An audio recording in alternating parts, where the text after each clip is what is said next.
Tomer Déborah, chapitre 2, le secret de la couronne. Chers amis, Hashem Alechem Tehyu, Leorechem Tovim Vishanim Ne'aimim. Ezenu Beshem Adonai, Ose Shamayim Va'aretz. Nous entamons la lecture et le commentaire du deuxième chapitre. Perek Sheni. Besod HaKeter.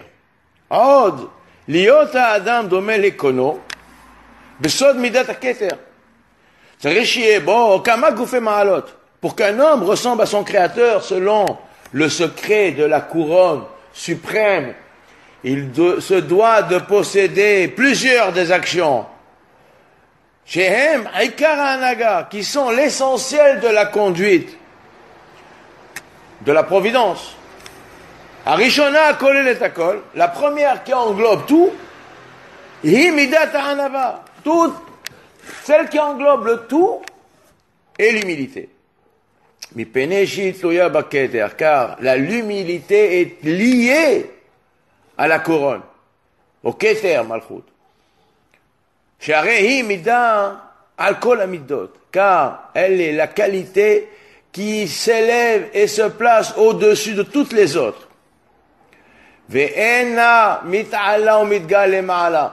Elle ne s'élève ni se grandit d'elle-même, bien au contraire.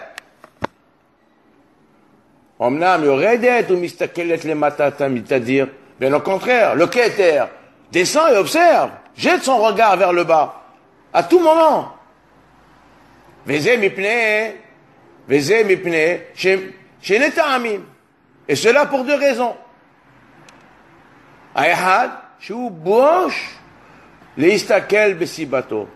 La première des raisons est qu'il a honte, il est gêné de regarder vers la cause première de son existence, celui qui lui donne la vie.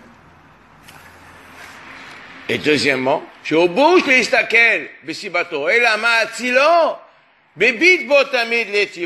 c'est celui qui lui donne la vie, qui l'observe et qui le regarde constamment pour lui dispenser ses bontés. Pendant que elle, la Midat de Keter, pendant qu'elle regarde vers ceux du bas. C'est ainsi que l'homme devrait être gêné de regarder vers le haut et de montrer son arrogance. Car Adam sarir shivosh, mais l'istakel et tzad ma'ala, l'idgaot, et la tadir istakel et tzad mata. Mais toujours, il doit regarder de manière continuelle vers le bas.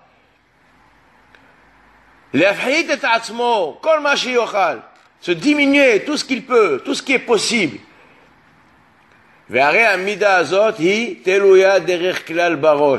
Et cette mida-là, d'humilité, de Keter, dépend de la tête. Car l'homme ne montre sa suffisance qu'en redressant la tête, alors que le pauvre la rabaisse. והמידה הזאת היא תלויה בדרך כלל בראש, שאין האדם מתגאה אלא בהרמת ראשו כלפי מעלה, והעני משפיל ראשו למטה. Car l'homme ne montre sa suffisance qu'en redressant sa tête, alors que le pauvre la rabaisse. והרי אין סבלן וענב כאלוהינו במידת הכתר. Voilà que nul n'est plus patient ou plus humble que notre Dieu dans la qualité de Keter, de la couronne. Elle concentre les parfaites miséricordes. C'est la finalité de la miséricorde. Et devant lui ne pénètre aucun défaut. Vélo avon, ni péché. Vélo din, ni jugement. Vélo shum mida monahat. Ni aucun autre jugement, aucune autre cause, aucune autre mida qui pourrait empêcher la providence de dispenser et de répandre les bontés en tout temps. Shenada, veloshum avant, veloshum, veloshum onaam il ashgiar ou l'ashpi aléatif, c'est-à-dire, car tsarir adam sheshum siva shebaolam, lo timnaehu miléatif. De même, l'homme devrait se comporter de la sorte, de telle manière que rien ne puisse l'empêcher de faire du bien aux autres. Et cela de manière continuelle. Aucun péché, aucune autre action des hommes et des personnes, même s'ils sont indignes, ne doivent pouvoir pénétrer devant lui et l'empêcher de faire le bien à tous ceux qui en ont besoin, à tout moment et en chaque instant. וכמו שהוא יושב, ושום עוון לא מעשה בני אדם בלתי הגון לא ייכנס לפניו, כדי שיקבעו מלהטיב לאותן הצריכים טובתו, בכל עת ובכל רגע. וכמו שהוא יושב וזן מקרני רעים ועד בצי קינים, et comme, de la même manière que lui, le Tout-Puissant, il nourrit les bêtes les plus grandes, le Réhem, jusqu'à la couvée de la vermine, betsé kinim, sans aucun mépris pour aucune des créatures. Parce que s'il était amené à mépriser une ou l'autre des créatures, alors le système irait à sa perte.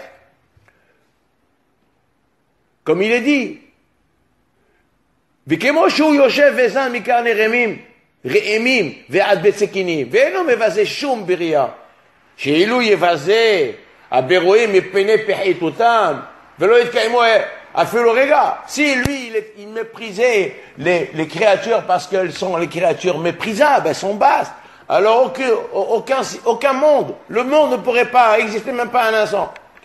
Mais bien au contraire, elle a mashgiah venoten rachamim al kulam. Lui, Akadosh Baruch Hu, il observe, il surveille et il dispense ses miséricordes à chacun. Car tsarir sheyeh adam etiv lakol. De la même manière, l'homme se doit d'être bon envers tous les êtres. Il n'en méprisera aucune des créatures, aucun être. La plus insignifiante des créatures sera importante à ses yeux. Et il en sera concerné. Il est concerné de la souffrance ou de la destinée de chacun, de l'existence de chacun. Il fera le bien à tous ceux qui sont en attente de sa bonté. ולא יתבזה שום נברא לפניו, אפילו בריאה קלה שבקלים, שיהיה מאוד חשובה בעיניו, וייתן דעתו עליה. וייטיב לכל המצטרך אל טובתו, et il dispensera la bonté à tout celui qui en a, dans le cas où il a les possibilités de la dispenser, cette bonté, et les autres sont en attente, alors il devra la dispenser. וזו מידה תלויה בכתר בסוד הראש, דרך כלל. Cette mida-là est accrochée, lié au Keter, au plus haut niveau de la tête. Donc nous allons commenter cette partie-là du Perek Sheni. La sphira de Keter est symbolisée par la pointe du Yod. Nous avons déjà dit cela. Les sphirotes s'inscrivent dans le nom de Dieu Yod, Ke, Vav, Ke. Le Keter est quelque chose qui vient, c'est l'ornement qui vient se placer sur la tête. Il est extérieur. Donc c'est quelque chose qui est imperceptible, qui ne fait pas partie lui-même du système, qui vient couronner le système. Donc il est symbolisé ici dans le nom d'Hachem, dans la pointe du Yod qui est imperceptible. Elle est bien au-dessus de ce qui nous est accessible. Cependant, elle est la raison première et la cause de toute l'existence. Zé Haratzon, c'est la Ratzon, la volonté de créer le monde. Cette volonté est enfouie dans les innombrables étapes de la création. Elle accompagne ces étapes-là à chaque instant jusqu'au moindre détail, enveloppe l'ensemble pour la conduire à sa finalité, à l'existence. Donc c'est une fois la création, mais c'est au quotidien, continuel, perpétuel. Donc nous avons déjà dit aussi que le mot Ratzon, c'est le mot Shemo. C'est la même valeur numérique. Comme dit le Zohar, quand la volonté fut de créer les mondes. Cette volonté, c'est le Keter. Nous avons déjà dit, l'homme était créé à l'image de son créateur, de par sa structure de son corps et de par la possibilité que le corps a d'agir. Toutes les actions ne dépendent que de la pensée qui les précède. L'action en elle-même n'est qu'un acte physique. La pensée donne valeur à l'action. Il convient donc d'apprendre à contrôler celle-ci de manière à ce qu'elle soit conforme à celle de la couronne. Contrôler ses pensées, contrôler ses volontés.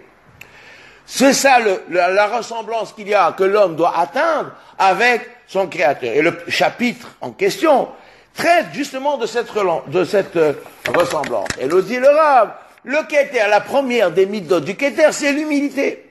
Tout le système de la création est fondé sur le principe donneur-receveur. Hachem donne la vie et l'homme la reçoit. Puis il passe à son tour à celui de donneur de façon à ce que cette chaîne ne puisse jamais en aucun cas s'interrompre. C'est le sens du verset. Alken Azov, Ish, et aviv, et imov, et avag, beishto, ve'ayu le basar echad. C'est pour cela qu'un homme abandonnera son père et sa mère et ira se coller à sa femme pour qu'il ne fasse qu'une seule chair. Nous avons déjà expliqué ce fondamental-là. C'est que, à partir de maintenant, il doit devenir donneur. Donc il a emmagasiné les potentiels, les énergies qu'on lui a dispensées, et maintenant il devient lui-même un donneur. Tout celui qui est dans l'assignation de recevoir est enveloppé par la gêne, comme le malheureux qui est dans cette obligation. Il n'ose même pas lever les yeux vers son bienfaiteur. Nous dit Rama Mipano dans son introduction à Yonat Ilem que le mot Hesed, le mot bonté, vient de la racine araméenne de Hasda, traduit par blancheur et honte. Ça fait honte. Le fait de devoir recevoir, on a honte, on est gêné. La couronne, bien qu'étant à la cime du système, n'est que la dernière séphira du monde supérieur. Comme nous dit Arizal, que le Keter, que la couronne d'un monde n'est en vérité que la fin du dernier monde qui vient, c'est la dernière sphira du monde supérieur qui vient et qui se place à la tête du monde inférieur. De sorte que le conduit, qu'elle puisse transmettre les énergies, que la vie puisse se propager. Cette démarche traduit l'humilité. Comme il est dit, il vaut mieux être à la queue des lions qu'à la tête des renards. Et là, le Ratson vient justement quitter les mondes supérieurs pour venir être à la tête du monde inférieur pour perpétuer la vie. Donc c'est la raison même de l'humilité. Le verset dit la sagesse, où la trouver, et quelle est la place de l'intelligence, du discernement. Le mot Aïn, Aleph, Yud, Nun, fait référence aux trois sphirotes de l'intellect. Keter, Chochma et Bina, comme nous l'avons dit déjà précédemment. Le Yod, Chochma, Keduma, Yod c'est Chochma, Aleph c'est Pélé imperceptible, inaccessible, c'est au-dessus, et le Nun c'est les 50 portes de la connaissance, c'est la Bina, le discernement. Le mot Aïn, rien, fait référence au Ani, le moi, le je, c'est l'affirmation de soi, la sagesse et l'intelligence ne nous parviennent que du rien. La sphira du Keter. Nous lisons alors le verset comme une affirmation. La sagesse se trouve du rien. Cependant, le verset dit, je suis le Bani Rishon, Bani Aharon, je suis le premier et je suis le dernier. Hors de moi, à part moi, Ubil Adayan Elohim, il n'y a rien à part moi. Alors comment comprendre? Nous dit le Rav, la sagesse mène à la connaissance de la puissance de Dieu. C'est la véritable crainte de sa sublime puissance. Cette crainte se place au-dessus du savoir, comme une couronne. Mais l'humilité est, elle, le talon de sa semelle, c'est-à-dire la dernière extrémité de la sphira du Keter. La dernière extrémité de la sphira du Keter, le malchut du Keter, c'est la Hanava. Et nos maîtres disent, c'est ça le sens de la prière. Il m'a dit, Kol Ahmed Betfila, le Olam tiye Ainav le Mata, Velibo le Mala. Il dit, nous disent les maîtres que quand tu fais la prière, il faut que ton cœur soit toujours porté vers le haut, mais ton regard, tes yeux, toujours vers le bas. Il est fait ici allusion à l'humilité qui se doit d'être conjuguée à la crainte. Le cœur faisant référence à la connaissance, qui mène à la vraie crainte. Irat aromomot, la crainte de la splendeur, de la puissance de Dieu. Alors que les yeux dirigés vers le bas, ça traduit la modestie. Donc c'est la conjugaison des deux. Et Et ça, donc, c'est pour cela que le Keter, il regarde que vers le bas. Comme nous l'avons dit plus haut, celui qui reçoit ne peut regarder vers le haut. Mais il reçoit pour transmettre vers ceux qui sont en attente. Cependant, pour donner, il faut porter son regard vers le haut, vers ceux à qui l'on transmet. Ce sont ces deux raisons pour lesquelles la couronne ne regarde pas vers le haut, mais vers le bas. C'est ainsi que l'homme devrait agir. C'est ainsi que l'homme devrait être gêné de regarder vers le haut et montrer son arrogance. Nos maîtres enseignent. Chachamim nous disent, la Gemara dans Kiddushin, elle dit, il est interdit à l'homme de marcher la tête haute, ce qui est la marque de l'arrogance et de la suffisance. Il doit au contraire pencher la tête. Toujours la tête penchée vers le bas, comme il convient à l'homme sage. Le Rambam rapporte ça dans les halachot pour dire que c'est comme ça que le Chacham se comporte. Il ne marchera pas la tête découverte. Il est mentionné donc ici le port de la kippa. Et les sages disent que cela n'est qu'une obligation absolue. Ce n'est pas une obligation, mais c'est une attitude pour quelqu'un qui est pieux. Le port de la kippa amène à la crainte. Et alors, cependant que l'humilité est obligation. Assour les l'herbe comme Azekoufa. Il est dit, il ne marchera pas avec la tête découverte, si tu es chacham. Donc c'est un conseil. Mais c'est assour de marcher avec la tête découverte, avec la tête élevée. Ça, c'est un issour. On voit la gravité. Il est plus grave. On pourrait marcher la tête découverte, mais c'est assour de marcher avec suffisance et arrogance. Nos maîtres disent, là où tu trouves la grandeur du Saint béni soit-il, comme quand j'attends motsé gdulato shel hakadosh baruch hu, atam motsé anvatanuto. Le Shah dit que cela fait référence à la sphira du Keter. Quand on dit la grandeur de Dieu, et là où tu trouves la grandeur de Dieu, tu vas trouver la modestie, l'humilité, c'est le Keter. Ici apparaît le lien entre la patience et l'humilité, savlanout, et la modestie. Il n'y a pas. C'est quoi être modeste? C'est être savlan. Nos maîtres rapportent plusieurs situations. Regardons Hillel. Prenons Hillel. Hillel, il prend son bain un vendredi après-midi. Ou un vendredi matin, il prend son bain. Il y a un type qui vient, qui le tape à la porte. Rabbi, j'ai une question existentielle. Il sort, il pose une question facile.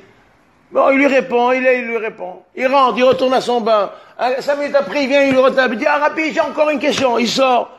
Et comme ça, à plusieurs reprises. Un autre, il aurait pris le type, il aurait jeté. Mais il est patient. Il dit, c'est une grande question que tu as posée là. Nous devons apprendre. Et il est resté imperturbable, il est resté lui-même, identique à lui-même. Il prend le temps d'écouter, de répondre avec gentillesse, amabilité. C'est la bienveillance légendaire de Hillel. C'est comme ça que nous devons apprendre à être. Cette attitude exceptionnelle est la conséquence de la véritable humilité. Comme dit le Hassid Lutzato dans Mesilat Yesharim, l'humilité dépend de 2 critères, qui sont la pensée et l'action. En effet, il faut en premier lieu que l'homme soit modeste dans ses pensées, afin d'acquérir cette qualité. Ça veut dire que lui-même pense qu'il est modeste, qu'il ne vaut rien, qu'il n'est rien. Il le pense véritablement.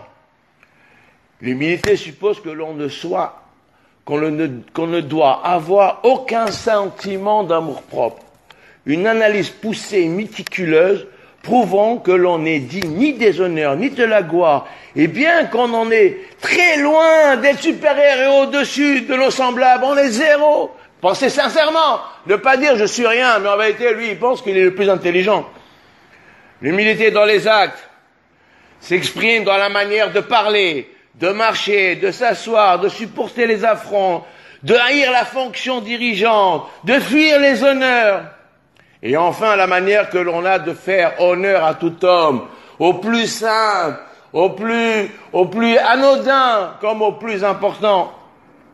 Et peu importe la situation sociale ou la richesse et la position de l'individu qui se trouve en face de nous. Ça, c'est la modestie. Pas la fausse modestie, la vraie modestie. Comme pour la conduite de ce monde, rien ne peut perturber la volonté de perpétuer la vie et l'existence de ce monde. Le projet d'Hachem Itbarach dépasse toutes les accusations et toutes les transgressions. Lors de la sortie d'Égypte, il lui dit que les chiens se sont tus. Ils n'ont pas aboyé au passage des enfants d'Israël.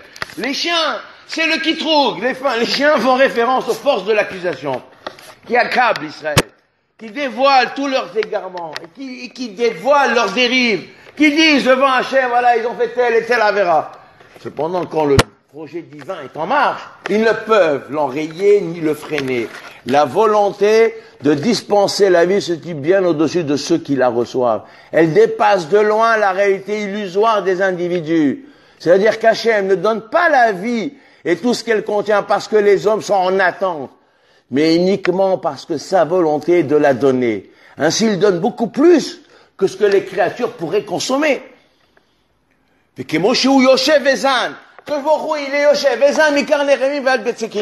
Cela signifie que le Tout-Puissant s'occupe lui-même de toutes les créatures de ce monde. Il accorde à chacune tout ce qu'il faut pour sa subsistance. C'est lui qui gère cette distribution directement.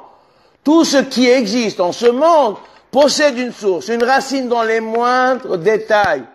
Les moindres éléments qui composent la complexité de l'ensemble de la création sont liés aux énergies de vie qui les font exister dans les mondes physiques. Ces flux émanent directement de Boré Olam. Devant le Tout-Puissant et infini, il n'y a aucune différence entre un être fort et respectable, honorable et une créature vile et méprisable. Tous sont devant lui néant. Si c'est ainsi, nous devons à notre tour agir et nous comporter envers les faibles et les anodins, les individus qu'on ne regarde même pas, tout comme nous le ferions avec des gens d'importance, soi-disant d'importance.